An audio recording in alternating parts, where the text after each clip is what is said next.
नुमाइश हम इसलिए मुनक़िद करते हैं कि यहाँ पे हमारी जो है लोगों के साथ इंट्रोडक्शन हो जाए। बाहर से जो लोग आते हैं, यहाँ के जो बड़े बड़े ख़रीदार होते हैं, वो आकर यहाँ चेक करते हैं कि भाई किस पार्टी के पास किस किस्म का माल पड़ा हुआ है, किसके पास गुंजेट है, किसके पास डायमंड है, किसके पास।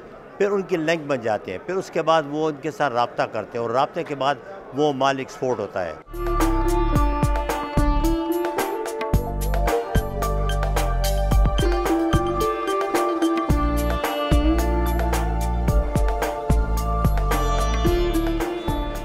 ये अच्छी एग्ज़िबिशन होनी चाहिए, लोगों को अवेयरनेस होनी चाहिए इसके बारे में। और स्टोन जो है वो एक बड़ा पॉजिटिव साइन है फॉर द पीपल्स जो लाइक करते हैं, और जिनका ये मैचिंग के साथ स्टोन आता है उनको पहनना चाहिए।